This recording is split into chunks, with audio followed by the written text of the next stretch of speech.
good morning, and thank you for joining me on another episode of the Roundtable Talk Show. I am your host, Sharifah Hardy, and I'm going to ask you to do what I always ask you to do, and that is to go out and be an evangelist for the Roundtable Talk Show. This is a show that you will not want to miss, especially today, because I can tell you about at least a few of our guests, and they are interesting. Their personalities, their stories, their journeys, their struggles, and we're going to meet some new people today. So you want to go ahead and share this show. Find an entrepreneur, find a business owner, find someone who is struggling with marketing. Maybe they want to get their music out there. They don't know how to produce. Maybe they need a new telephone for their business. So much information that we're sharing today, and we want you to be a part of it. So while you're going ahead and sharing the show, I'm going to do what you brought me here to do, and that is to introduce our guest. So I want to introduce our first guest, who is a dear friend of mine. You see him every Wednesday at 10 a.m. Pacific on Face to Face Talk Show as my co-host. We have a lot of fun. We have a lot of discussions, but you know what? He actually does take things seriously. Paul Foss is the president of Ring Boost, and he steers the company toward new growth opportunities. He runs national business development, building strategic relationships with providers and advertising agencies, IT consultancies, and telecom companies to create new value for all parties.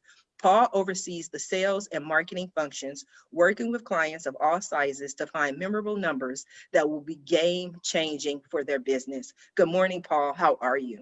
Good morning, my dear friend. How are you? I'm excited to have you here. I'm always excited when you're here. Because you have no idea what I'm going to say, which is fun. So yes, I am the president and co-founder of ringboost.com. Our specialty, our product is phone numbers, memorable phone numbers, but that's just our product. Our real why is driving voice communication, driving, especially in an increasing digital age, helping business owners connect with clients and potential clients through voice.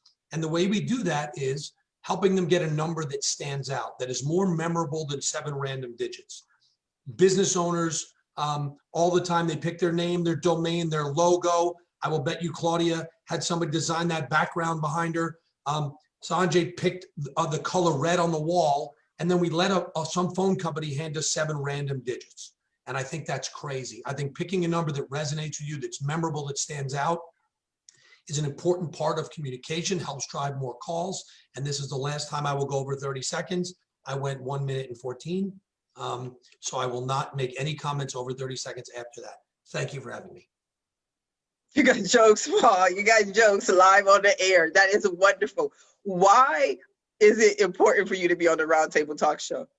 Because first of all, I love meeting I would say first and foremost, it's less about promoting my business and more about meeting amazing people. Every time I've come on the show, I have met awesome business owners, entrepreneurs, faith leaders, you name it, across every spectrum. I get to meet awesome people and learn something from each show. So that's why I like to come on. The secondary benefit is I get to educate more people about the power of voice and thinking about their voice strategy. But for me, it's really just about meeting new, amazing business owners and just humans in general. Mm-hmm. Yes, I think it's because you like to debate, Paul. I think you're one of the world's greatest debaters. On the last show, one of our regular guests who's been here, I think 12 times, said, this is the best show I've ever been on because Paul is amazing. And you were making some points and she was disagreeing. I was like, this is cool. But I like it because so often when I have guests, they're polite, nice people, Paul. And they just kind of tend to agree and go along with the flow. You just turn up and go in a different direction. So I find that interesting. Yeah, it's not about debating. It's about really getting to understand what people think and not sitting in our safe zone and just all being like, let's go right here. Let's challenge each other in a respectful, different on this show than other shows. But in order to learn and grow, I need to understand where you're coming from. And I want to understand, and I want people to challenge me. I want someone to say, well, voice communication's dead. It's all digital. Like it's all internet and digital. Like I, as opposed to everyone going, oh, that's wonderful. I think it's great. You're awesome. Then we don't learn. So it's not about debating. Is it about just pushing us a little bit out of the immediate comfort zone that we all want to sit in? Mm-hmm. I think that's an excellent point. So I'm going to come back to you, Paul, and I'm going to go out of my comfort zone and I'm going to introduce my next guest who's also been on this show I don't know. I think 5 or 6 times we did a special show around him and his team. And he is one of the few people, I think the only person that I know who was actually knighted. He is an actual real life in the flesh, well, actually in Zoom, Knight, Mr. Sir Sanju Galani. Sanju is an entrepreneur and he understands what level of dedication and support is necessary to help make a business successful. His partner, Selena, an MBA and MHA graduate, is also an integral resource, providing her expertise in healthcare marketing, finance, and client services. We are strongly convinced that in today's business world, it's a valuable asset to understand the global market and how it can present opportunities. Good morning, Sir Sanju. How are you? Fantastic as always. How are you? I'm always excited when you're here. I got my group, I got my team today, so I'm feeling the magic. And Sanju, I love how you always just sit there all quiet and calm. Sanju wakes up, it's like, oh my God, it's like a different person. Drop some nuggets, right? Some golden nuggets. Yeah. So I'm gonna ask you the same question I asked Paul. Why do you continue to return to the Roundtable Talk Show? Honestly, just like him, it's brilliant to learn about different people that normally we wouldn't get exposure to, right? And have those discussions and figure out how different industries and different professionals can actually mesh together to create things that are more cohesive. And like simple thing like Paul was talking about the vanity numbers, and as much as in my world, phone numbers, like, why do you want the phone to ring, right? It's like, let them email you. But there is value to building a brand and building, something in substance behind a brand, so that no matter where people go and what they do, they always remember you. So it's really interesting to do that. The other thing that I wanted to also kind of bring up today is that, it's been a year since we launched our podcast, which I still need to get you on. I was about to say that. Like, I don't even remember being on that show or even an invitation. So we recorded the first half of this year. It's called Antalks, so antalks.com. And yeah, it's just a fun way to talk about different marketing and different cultural things that are going on in a way that isn't really techie or overbearing. So, it's just something I'm kind of really happy that we kind of started last year and we've kind of carried through. And, like I said, I'm excited to talk to you about it after and see if we can get you on. We got to talk about seeing if we can get me on. I mean, I'll just think I'm just asking. I mean, if there's a process, Sanju, I'll go through the process. Guy knows a guy, right? So I won't just jump to the front of the line. Of course, that'd be really awesome. So yeah, we've been doing that for about a year now. It's been really fun, and looking forward to and coming on these shows kind of allows me to learn and think of different topics to kind of work on with people, right?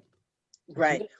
One of the things that we talk about often on the show, somehow, some way, in every conversation, it still comes back to COVID. It still comes back to, what we're going through. And one of the things that I was so proud of with you in your company is that you did an outreach and you actually helped people pro bono with their marketing in order to help them become successful. What was that about? Why did you decide to do that?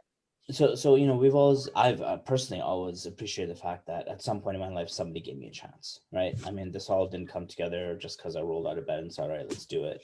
There's opportunities that were given at younger ages and by people who took a leap of faith. And to me, it's always been, though you may not have your traditional whatever job, whatever you want to call it, to support you, there's always an opportunity to build something and become a little more self-sustaining. And not to be cliche, but having those multiple or those alternate ways to create and grow is very important, just mentally, right? And to have that break of doing something that you're actually passionate about. So we took into account this year was, the fact that unfortunately a lot of people were let go or moved around in their companies and they wanted to start something, but they didn't know what to do, how to do it, or straight up, they just didn't have the income to do it, right? The revenue to spend. So we went out and we actually proactively met with people, business owners, potential entrepreneurs, vetted them through. And, if there's an idea that we thought had legs or, they just needed that little push to get to where they need to go, we were happy to kind of sit back and help them get there. And like you said, at no cost to them. So something that is more of a passion project, something that's close to our heart. And like I said, for me, I've always been appreciative of the fact that we've been given so much opportunity and we're so blessed that, to give it back and then be able to contribute back is very important.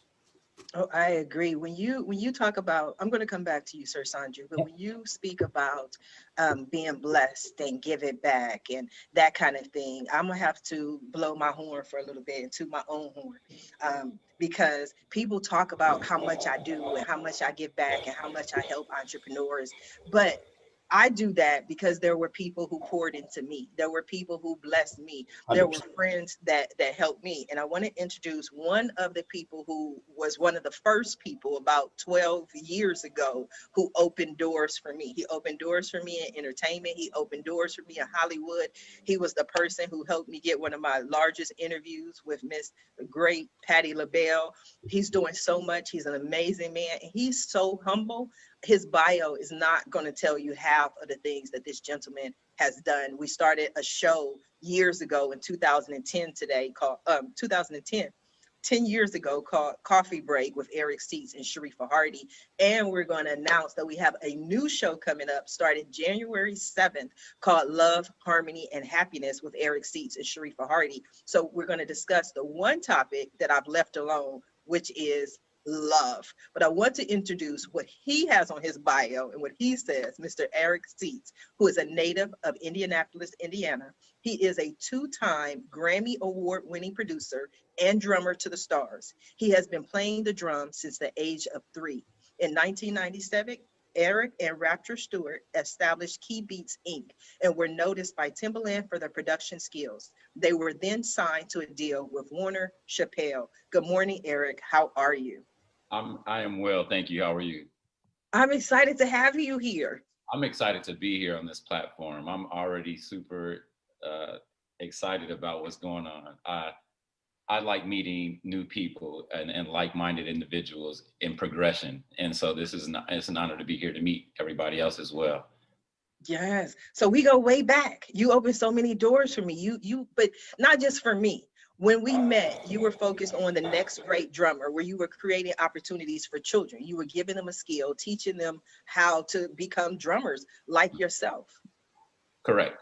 And yeah, we have because I really feel like me pursuing music, period, it kept me focused as a child. I mean, and it's something that you always wanted to get a little better at, something to aim high for.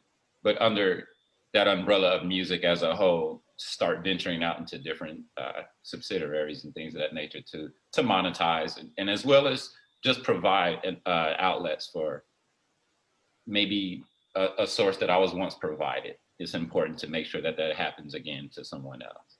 Mm-hmm. I see. So since then, what have you been up to? You have some new music that's out. Yeah, just released a new album, Groove is Therapy. Myself and Alex Evans, who have been touring with Miss Patti LaBelle for the last 17 years, and as well as other artists, we have released a project together just to help soothe the times. Music is a great contributor of peace. And so we know that music is healing. Music can get somebody through circumstances and different things of that nature. So it's just another contribution to the world of music, yeah. Mm-hmm. So when people hear the music, what is it that you want them to do? How is it that you want them to respond? I call it feel good. I'm not such a promoter of genres, if you will, because I feel like there's such a limit in saying that I do this type of music. I only consider 2 types of music, good and bad. I'm diverse enough and to understand what quality is. And I can sense and get the quality out of any type of music and can hear the energy behind it. And so that, it's an ongoing, never ending growth. Mm-hmm. Okay, so those are the easy questions, right? And that's what I do here on the Roundtable Talk Show. I give you a little bit of fluff. How you doing? How you feeling? And then I hit you, bam, with that hard question. So my question I'm going to ask in front of our whole audience and our guests is, are you going to be ready for love, harmony, and happiness? Are you ready to have these conversations? Because they may not be easy. People may ask hard questions. You know what? I have an opinion. I have experiences.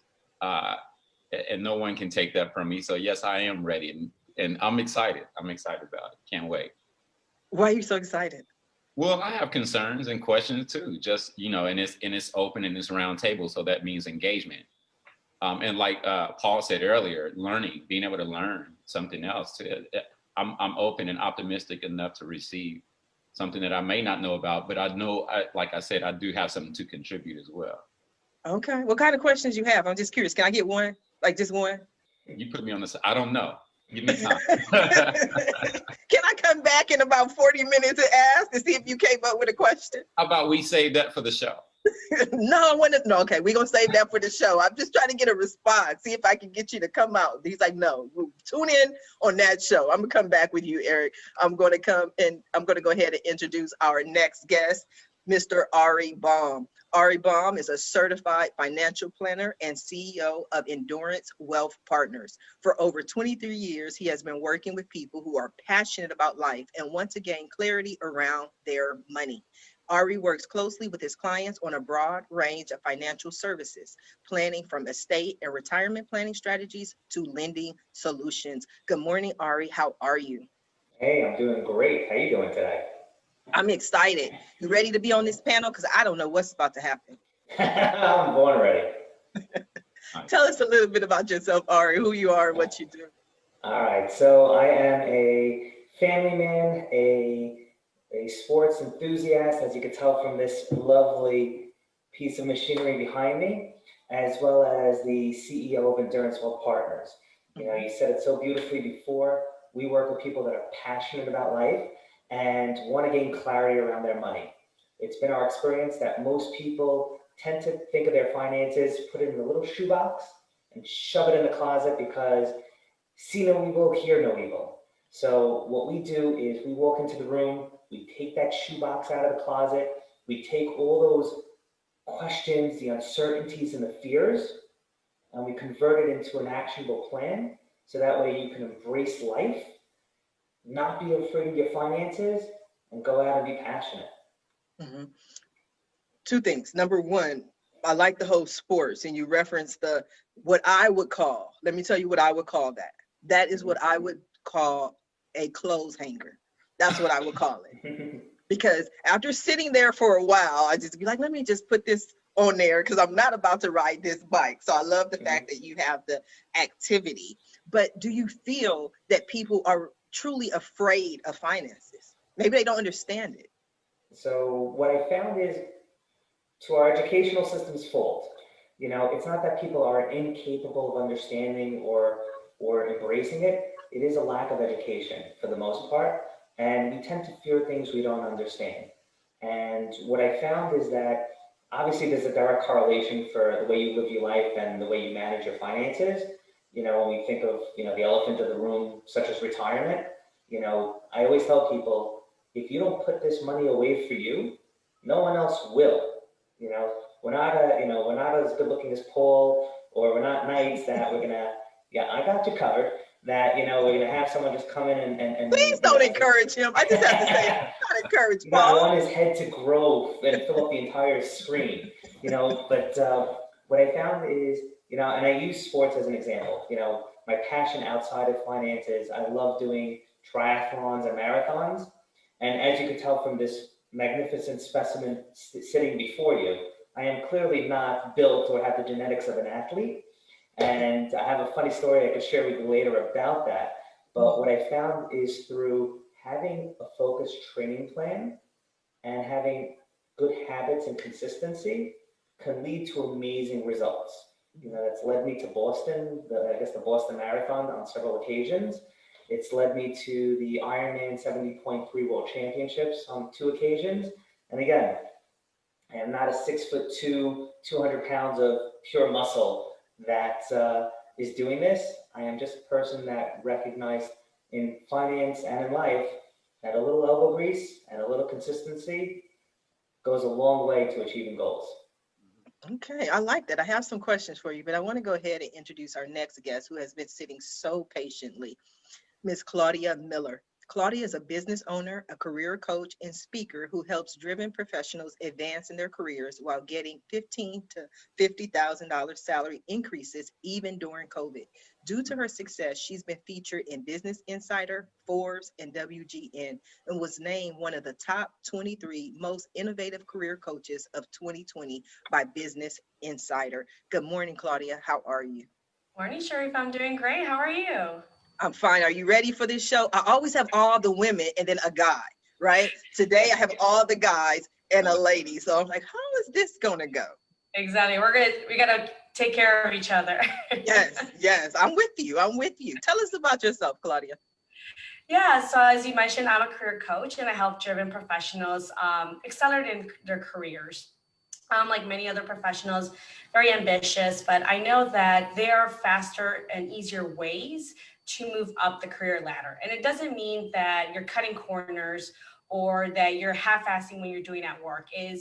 These are professionals that have worked hard, that read best practices, that network with other people, and they really go above and beyond in their current job, but they are learning at a faster speed. And, I believe that you should not stay in the same role for 5-10 years and pay your dues to then be promoted if the person above you retires or they get promoted. So I show people how to get more empowered during their job search, how to have more control.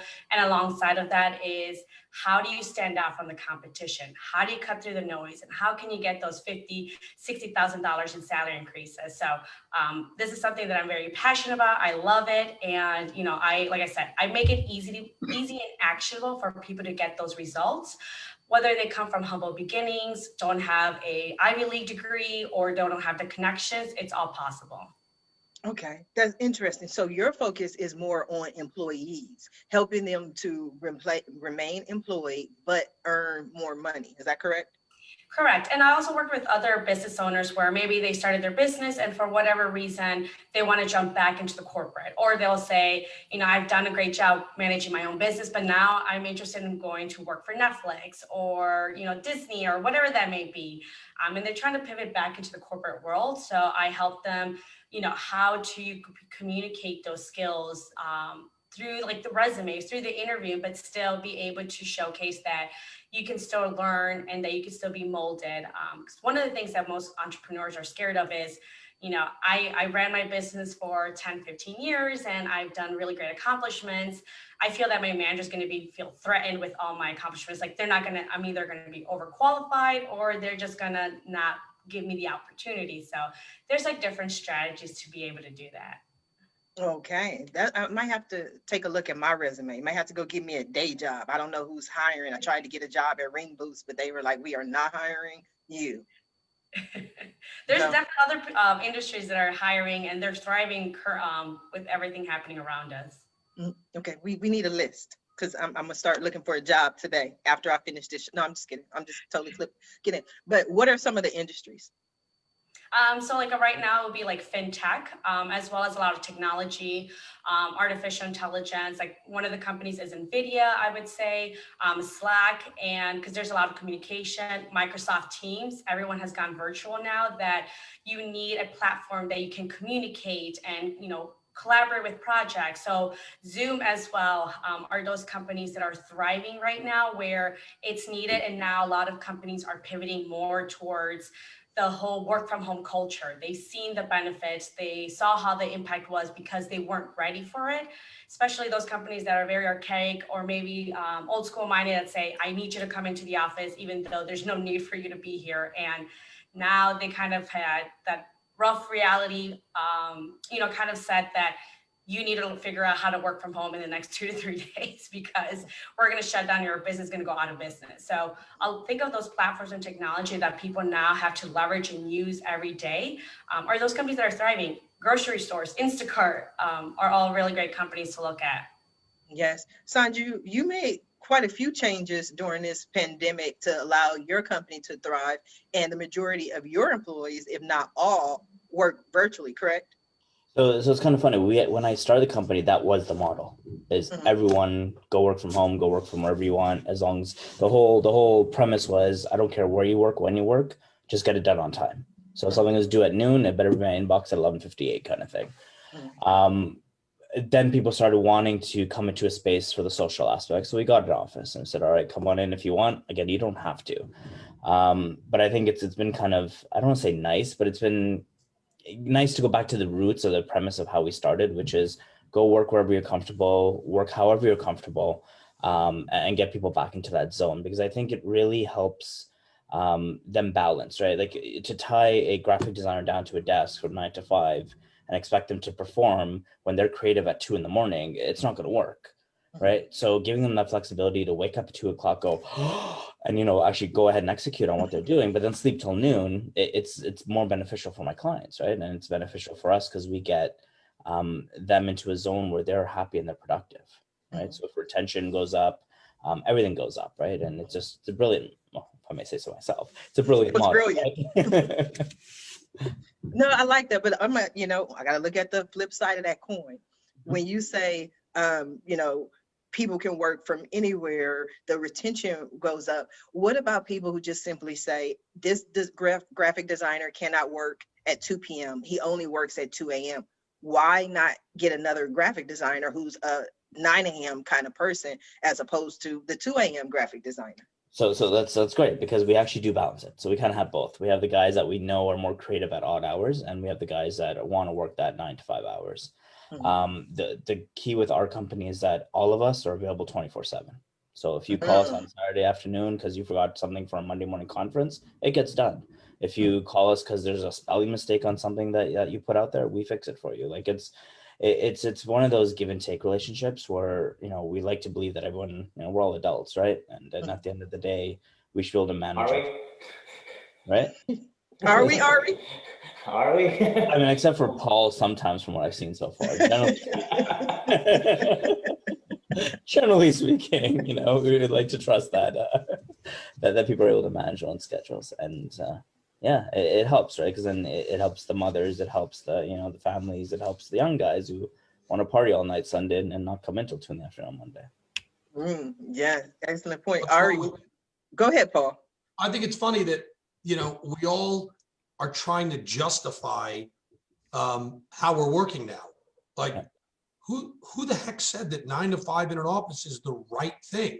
Like you see the sign says normal is broken behind me. Like, because it, you know, we talk about this on the other show. Like, it, you know, and I don't want to get political or talk about race relations, but in the Constitution, you know, Black people were 3/5 of a human. That doesn't make it right because it was the way things are. Like, the goal of all of our businesses, number one, is to make money. Like, we have to make money, we go out of business, to help our clients. Everything else is part of my French horse, you know what. So we're all trying to justify being remote, not being in an office, working different hours. I don't know who we're justifying it to. If we have a business that is profitable and we're providing for clients, I always joke with people, like, I've interviewed 100 SEO companies. And I say, look, man, if your plan is to go stand on the corner of the room on your head and it increases my rankings, my links, my site visitors, and my checkouts, I don't care about normal SEO. So I think we have to stop justifying the reasons Night Sanju allows people to work at 2 a.m. If that works for his business and his clients, then that's how it works. So I don't justify any of it. I think that most of us wanted to try this partial remote, save people the commute to this. We were all afraid because we live in this world of comfort. And what COVID did was it forced our hand. It forced us to do these things. And then we're like, oh crap, that wasn't so bad. My business is operated exactly the same. We haven't lost clients, lost revenue. We still talk every day. I'm just not physically, we've become great friends, Sharifah. We work on multiple shows together. We have never physically met. We have never, you know, go ahead, Eric. I concur fully with what Paul is saying right now. The beautiful thing about this is if anything, it's just really telling on who we are anyway. And with the entrepreneurial mindset and knowing that gravitating to other like-minded beings that's what business is. It's not a location. It's a mentality, right? And so what's funny is, as long as we're clever, it didn't do anything but force me to be a little more clever in my approach. And I just believe in recovery and resolution. You know, I don't have as many complaints because I really, nothing's going to stop me from getting it done. And I feel like everybody on this platform just has that approach and the mindset. And really, at the end of the day, that's what it is. We don't make excuses. You recover and you create solutions, if you will. And it probably doesn't even matter what the field is, really. You know, Your energy is what people buy. We just happen to get behind certain products, but it's really our energy is what they're engaging with. And I know you guys can relate. And ultimately, technology and growth doesn't care what Claudia thinks. It doesn't care what Paul Faust thinks. Like, Facebook doesn't care. Like, you could say, I don't believe in social media and the way, blah, blah. Nobody cares what I think. Mm-hmm. It's going to happen. You either figure out how to adapt, make changes, do your own thing, or get left behind. Like, progress doesn't care necessarily what every individual thinks. Like music, you go to a concert, you buy the album for $15. Okay, then the world changed. Nobody cared what the world changed. You better get on board and figure out how to adapt and change with it, or change it to a way that you think it should be and hope people jump on board. Yeah. I agree. I think one of the silver linings of what we learned from COVID, you know, some people look at it as, you know, obviously a lot of terrible things happen, but it's all about our perception of it.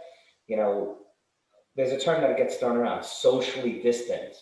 You know, I kind of flipped the script and I said to myself, we're not socially distant, we're physically distant, but we're socially more connected now than ever before. You know, who could have ever imagined 6 strangers from all across the country coming together face to face from the comforts of our home? Right. So progress, you know, it's happened from the dawn of time. There used to be a theory, there's a philosophical term called a Malthusiast. These were people that were calling for the end of the world because they said at the growth rate of the population, we were going to run out of food. Guess what? Uber Eats is still delivering. So you know, to Paul's point, technology has enabled us to do so much more than ever imaginable. And to your point, Sharifah, you know, I'm going to push back a little bit because personally, I'm loving the remote working. You know, I'm in New York. You know, I'm working from home because Manhattan is not the same of what it used to be. You know, both from a, you know, a virus perspective, plus everything else going on there right now, that, you know, we're adapting to it. But where this is going to lead us to, I think, is probably a better mental health place because people can work from home, they can do more. But on the same token, we are, what's the word I'm looking for? We're social creatures. There is something that I do miss about sitting down face to face in a group and kind of collaborating on things. So I think there's going to be, you know, there's nothing that goes to an extreme in life, right? You know, it's not like the days where we have to be in the office 24/7 or 9 to 5.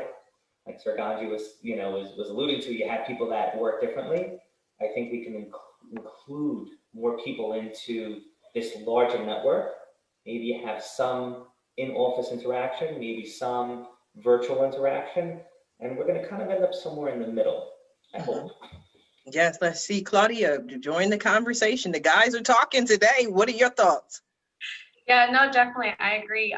In certain aspects too, it's we're looking at different ways, like I mentioned earlier, like with companies, they've learned to be adaptive and how to best perform. And one of the things I've also noticed is like what work from home was pre-COVID is very different now. Now, parents are having to deal with their kids' social distance learning while they're still having to take care of the household and still having to work, and people's just timelines have extended. So some, like Paul was mentioning, well, we kind of can create our own hours, but there's still companies that say you have to work between the hours of 8 to 5. And, you know, and now it's extended to, now I know we don't commute. I know you're not going to go anywhere. So we expect you to work from 8 to 7. And if I email you at 8, I still expect a response. And I know you're still managing things around you, but I know you're at home. So it's just kind of these different normalcies have changed. And I think that, kind of like to Ari mentioned, kind of have to take control of our mental health, making sure that we're taking care of ourselves, that at the end of the day, a job is a job. It should not risk your health. It should not risk your family. And if the company is not taking care of you professionally or being understanding, then maybe this is a good red flag to kind of show you, is this the company I want to continue working for? Do they align with my values? Especially not just COVID, with everything happening, Black Lives Matter, is how is our company represented, and do I want to be a part of that? Because the way that some of the companies are reacting to everything around us can tell you so much about its leadership and where they see the value in. and where they're going to invest in their resources. So I think that's a good pulse to take on, to kind of give you a little bit more transparency of who you're working for and who do you want to work for that actually aligns with you and will help you grow and really achieve and thrive. Excellent point. Now I want to go over to Ari because we listen to Claudia, and for the people who are interested in getting a job, it has to align for your values. But so often employees don't want to take that risk or leave because their financial fears. What are your thoughts, Ari? I'm living proof. You know, I grew up working at a bunch of Wall Street firms, you know, and I can tell you, you know, specifically, you know, I won't mention the names, but I recall sitting in a firm that was going through a difficult period during the financial crisis. And management walked us all into the room and they said point blank to us, look, you see what's going on. You know, the rumors going around. We want you to know we're going to do what's best for the shareholders. So whether that means we keep you, we sell you, or spin you off, we have a fiduciary responsibility to the shareholder. And you know, obviously that made us all felt warm and fuzzy. You know, gee, thanks. You know, we feel really good because we're pouring our heart and soul into this business, and for you, and to tell us that we're just, you know, you value our labor, but not us. So that opened up my eyes to saying that, you know what, you know, a lot of these big Wall Street firms are very successful in their own rights, God bless them. But that led me on the path of opening up my own firm because I said, I don't have to be in order to be successful. I don't have to, you know, take advantage of labor underneath me. I can do the right thing, and nice guys don't necessarily have to finish last. And, you know, I might not be all things to all people, but for the, you know, the select group that I'm privileged to work with, I could be all things for them. And we, you know, our values and our morals and our goals all kind of line up. And to me, that's heaven on earth. I think that's an interesting point, and it's one of the questions that I often ask is when we're looking at our employers, like that experience was horrible for you. I mean, it was years ago and you still feel it, like you still feel like you're sitting in that room. But when you become the employer and you have to answer to the shareholders, how do you have that conversation? Well, usually I take my wife out to dinner and I get her a nice glass of wine, and then from there I can kind of ease things in. You know, what I found is that, you know, if money is the goal, you know, and that is all that matters to you, you're going to take shortcuts and missteps along the way. You might get there, but you're going to realize it's not exactly what you want in life. You know, what I found is that, you know, what separates us from, you know, the billionaires and the, you know, the hundreds of billionaires and almost trillionaires out there, you know, obviously they have a huge drive and determination, but there's the sacrifices that they make in order to get it. You know, I'm going to go back to sports. Michael Jordan made a lot of sacrifices to get to where he is. LeBron James, and, you know, imagine all the NBA players last year moving into a bubble, leaving their families to pursue that goal. You know, there are sacrifices. And for some of us, what we realize is those sacrifices not be worth those extra couple of dollars.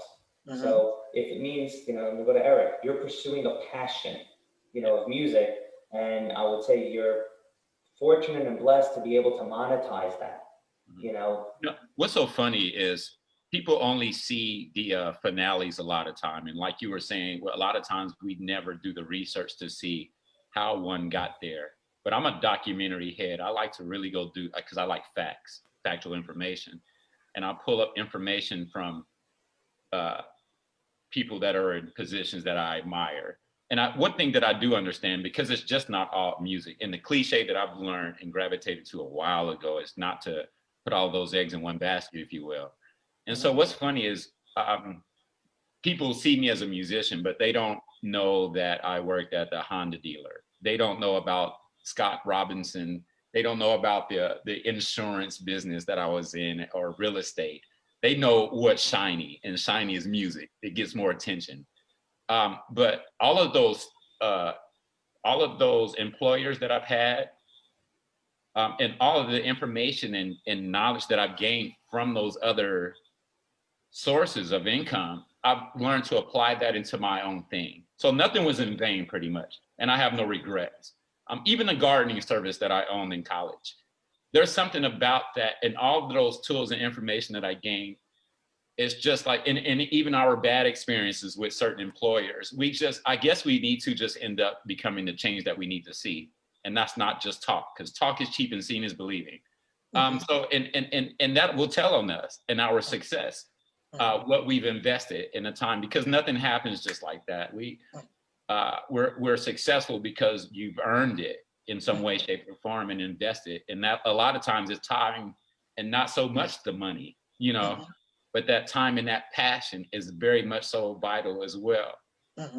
Yeah, I agree with you.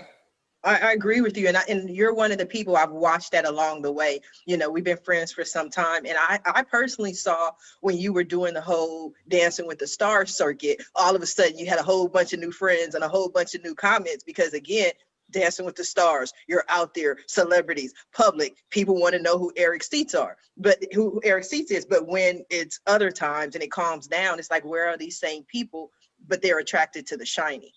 I understand that. And I like to cater to perfect strangers. This is exactly why I'm here on this platform. I love that I don't know you guys from anywhere. But what's great is I know that this is powerful.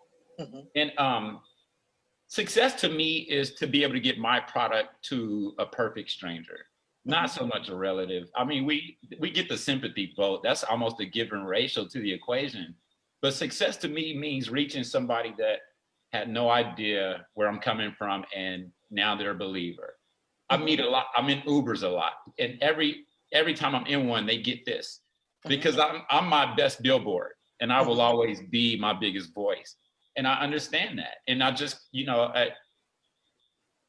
it follows you. Those certain subtle investments follow. And, you know, and I don't know. I don't want to talk too much, you guys, because I go hard. I didn't give you a limit. I only gave Paul a limit. So I'm going to come back to you, Eric. Paul, I'm going to take off. You get another 30 seconds. What are your thoughts so far? Let me talk about, some people said, Eric, so what you said is you're your biggest voice. That's why I'm passionate about what I do, because music can be music, right?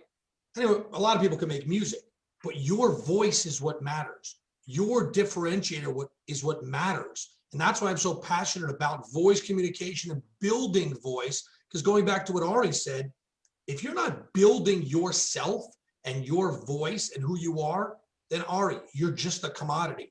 You're just a guy on a desk hitting trades, P&L, and you're not a human. You're not anything special. You're one, and there's another 10,000 people coming out of school who want to be in the financial business. So that's why I'm so passionate about our individuality, your voice, your brand, who you are, what you transcend. Because if Eric left everything he's doing and went somewhere else, Eric Sheets is still Eric Sheets. He's not a drummer. He is Eric Sheets. Nobody. I could drum. Eric Seats. Yeah, Seats. I could drum, I could do all that stuff, but I am not Eric. So Eric is a unique entity. The other thing I wanted to talk about, which is, you know, kind of talks about what Claudia talks about and what Sanju is, you know, for people like, I believe the people on the show, besides the sickness and the death and all that stuff from COVID, what did COVID give us? What did COVID give Zoom? To me, and to companies like Zoom and Uber Eats, COVID presented opportunity, okay? We were faced with something that we had no control over, and it gave us opportunity to change, to work different, to be different, to act different, to think different. What did COVID give other people? Anybody other? It's just very simple. It's one word. COVID gave people excuse. I didn't build my business because I no longer worked out because my gym was closed. I didn't connect with my friends because it was hard. My business is failing because, look, and I understand there were certain things out of your control. You got a restaurant, you can't put people in it. Or my gym, nobody can go to the gym. You know what they did? They pivoted.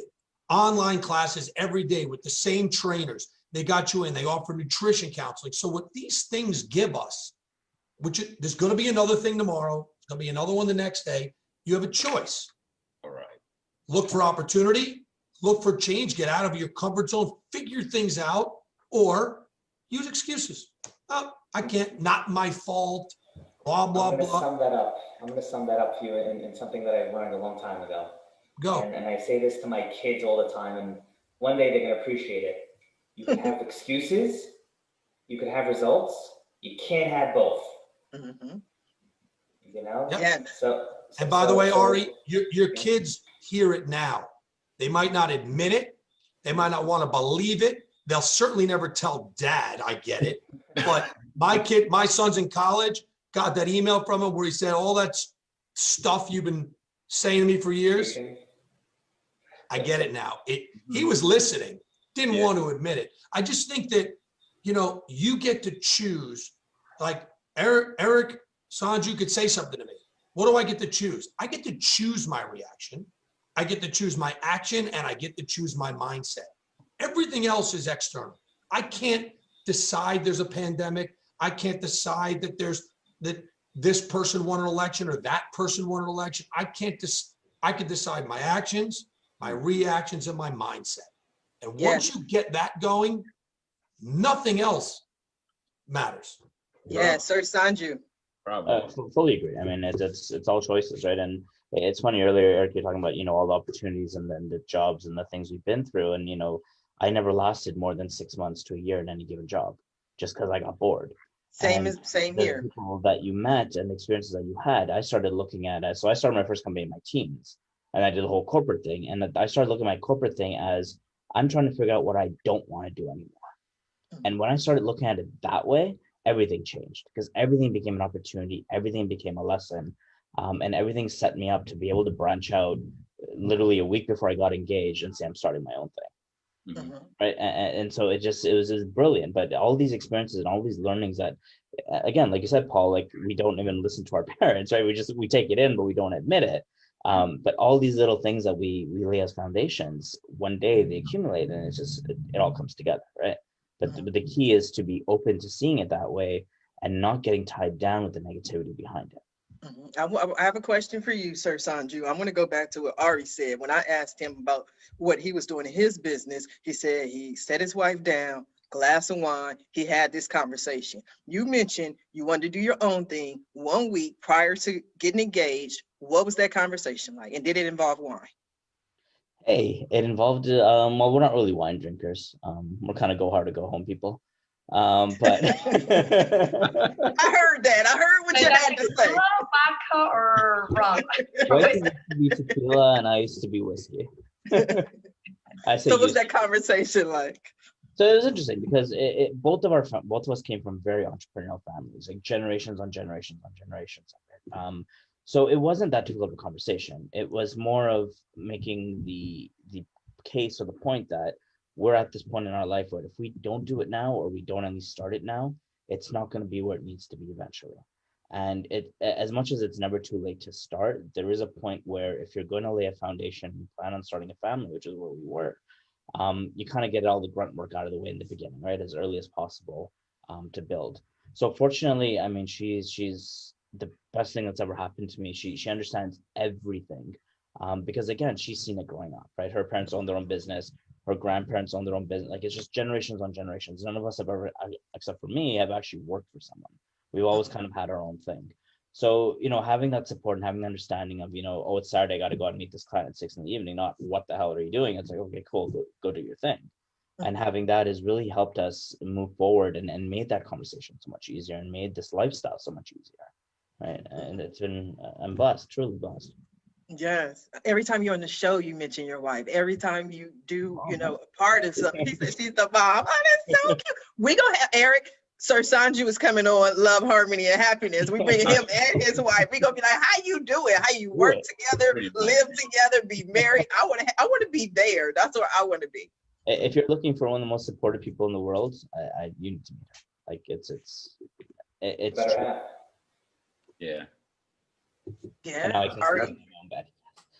Your wife's supportive in everything you do? 100%. And you know, and obviously we give each other respect of you know, talking things through and making sure that we're cool with it, right? It's more of a partnership than a yours and mine type of thing. That is, I want that.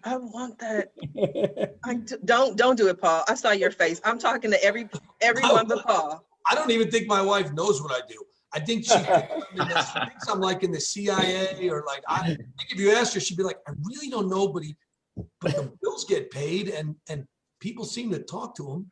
So yeah, but your wife is different because you're talking now, but a couple of shows ago, you're like, I just say yes, dear. My wife bought a house and I was just like, yes, dear, we're moving. I went to walk the dog and she bought a house in Florida. And I'm like, okay. Sounds good to me, sweetheart. So I don't even know what to follow up with that. Sanj, can I borrow your wife when I have a new idea just to get some support? My wife's like, I think the common thread of what we're seeing here is that it's important to have a support system. 100%. You know, for some of us, you know, we're fortunate to have, you know, loving wives that keep our egos in check and of course. Yeah. You know, so like it's great to have that support system because, you know, as you go through this journey, you're going to have certainly your ups and you want to share that with someone, but you're going to have your down moments and you're going to have doubts. And it's great to have someone that knows you on such a personal level to help remind you of you know, who you are. Yeah. I agree with you completely, but I think for everyone listening, I think that goes way beyond just your spouse or your family. Correct. You get to choose who you surround yourself with.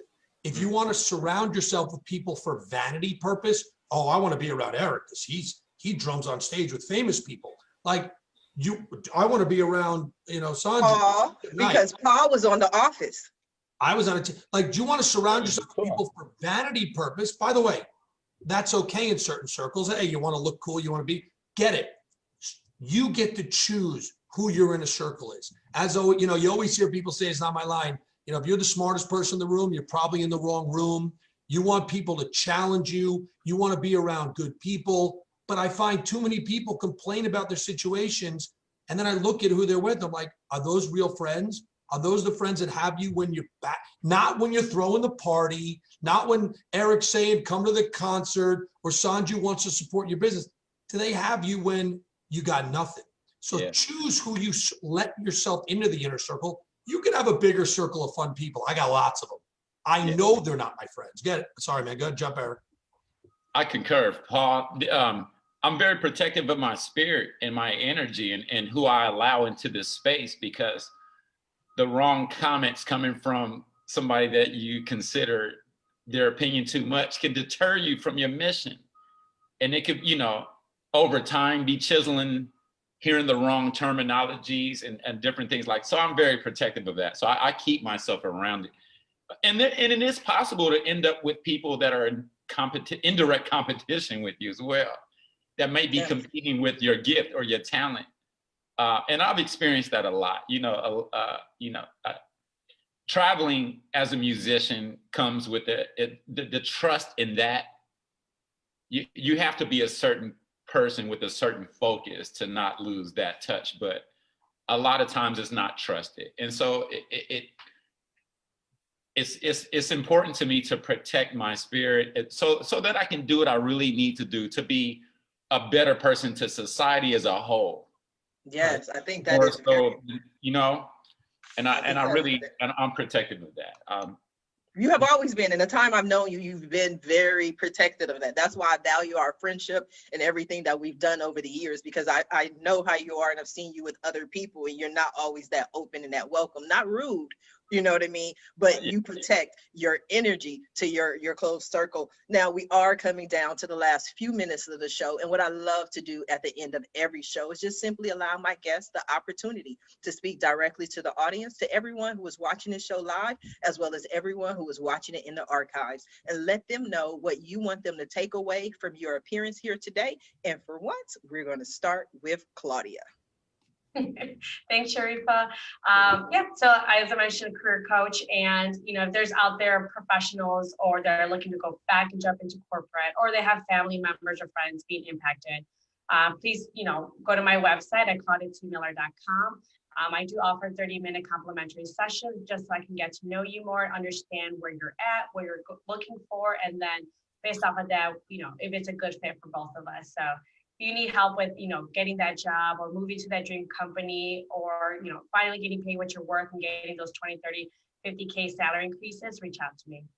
Absolutely. ClaudiaTMiller.com. Ari, what do you have for us?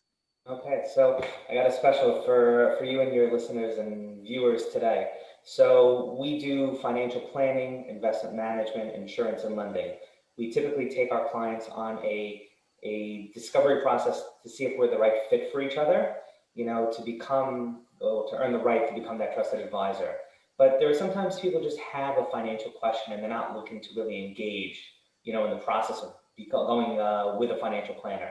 So they're invited to go to our website, www.endurancewealthpartners.com, and there's a book feature or book here feature on the calendar, and you can schedule a 15-minute call or Zoom, and we will answer any question you may have about anything in life regarding finance or whatever it may be.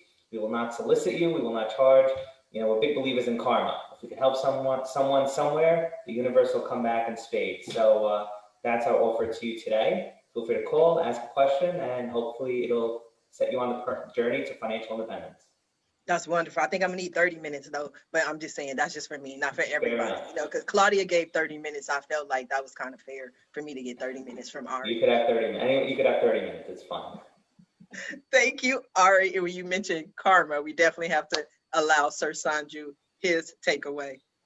I see you're 30 and I raised you 1 hour. I'm kidding. I'll leave you with a quote. I found this the other day and I thought it was really cool. So this is from Jane Fraser, who is the first female of a Wall Street bank. So Ari, you'd kind of resonate with this one.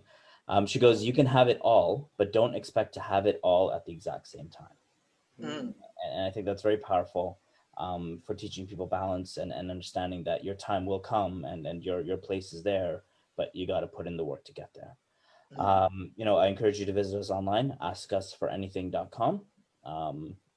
Of course, it has to be legal. And our podcast, talks.com. I look forward to coming back on the show and thank you, everyone. You guys are all awesome. It was really cool meeting you. Are you scheduled again already? January, February. I've booked pretty much every month. I kind of like this. This is fun. Yeah. Oh, cool. Thank you. And then when we set our schedule, I'm going to get you on for sure. Yes, I'm looking forward. Yeah, I have to go through the process. I have to, you know, send my bio. Last year we did them all live, right? It was all in person. So now we got to go to Zoom. So I guess we'll have to get people on Zoom now. Yes, but I'll help you with that if you need some people. Or I can fly you into Toronto and we can do it here live. Oh, I would love that. Let's do that. That would be perfect. Let's do that. I get everybody excited. Make sure everybody watches. Eric, you enjoyed yourself today? I love this. This is so therapeutic. And it was a pleasure meeting everyone here. I look forward to this again. And everyone, stay creative, stay motivated, protect that spirit, and keep going. We're resourceful enough to recover. This too shall pass, and then this is awesome. This is fuel for me, and I hope that I could be some sort of fuel for you guys as well. Absolutely, but we have to put the music. Where can we get the music while we're? I'm sorry. Yeah, I'm slipping. So ali.biz. So that's al-e.biz. All the information. The website is self-explanatory. You can navigate through there, find the music, the video, and upcoming events as we unfold during this very unusual time. But we'll be okay. No excuses either. No excuses, and a man who takes away all excuses. Paul, what do you have for us? I'll do the shameless plug first because I know you're going to ask me. The website is ringboost.com, ringboost.com. If you want to look for a custom number for your business, you could use a code Sharifah, which will give you 15% off of something you want to purchase. If you don't want to purchase anything, but you have a question about phone numbers or how to use them, I'm available anytime to talk to people. What do I want people to take away? First of all, there's so much. Don't take criticism from people that you wouldn't also take advice from. Everybody wants to find a reason to knock what you're doing because they're afraid to do what you're doing. The other thing I'll say I got from a call with one of my coaches yesterday was divorce yourself from the goal, right? And pay attention to the path and the journey to get there. And I'll leave it, the example he gave yesterday, if my goal was to run a marathon, okay, and next year, and on January 5th, I went out and ran a marathon. Am I any better? Like, maybe I have a medal now, right? So, but I ran the marathon as opposed to, let's say I scheduled a marathon on June 15th. January, February, March, April, May, I practiced running every day. I ate better. I went to the gym. I learned everything I could about marathon running. Then June 15th comes up and the marathon got canceled. I can't do the marathon. So how am I? Am I better than if I just ran it on January 15th? So divorce yourself from the goal and pay attention to the process and the systems that get there, because that's where you're going to find betterment in your life. That's where you're going to grow as a person. And I got that from last night's call with one of my coaches, because I believe in always trying to improve. That's heavy. And that's what I'll leave you with. And that was more than 30 seconds. Nothing you can do about it. Edit you out, Paul. I want to thank you all. You know what, Paul? Gotcha. I want to thank you all for being guests on today's episode of the Roundtable Talk Show. And I especially want to thank everyone who tuned in to watch this show live, as well as everyone who is watching it in the archives. Just because you didn't catch the live show does not mean you are not important. We still need your support. We still need you to watch the show. We still need you to share the show. But please don't just watch the show. Don't just share the show. Please visit our guests. They're giving you 15 minutes, 30 minutes, an hour, a phone call, music. They're giving so much of themselves just to help you. So please take advantage of it. Visit their websites. They're in the Facebook post, but also follow them on social media. Their links are on their website. Reach out to them, contact them, have that call. And when you do, please let them know Sharifah Hardy says hi. Now, if you're interested in more ways that I can help your business, or maybe you want to pick up your tickets to my New Year, New You 2-day teleconference on December 29th and 30th, or maybe you want to be a guest on the Roundtable Talk Show, please visit my website at AskSharifah.com. Until next time, everyone have a safe and a blessed day. Bye now.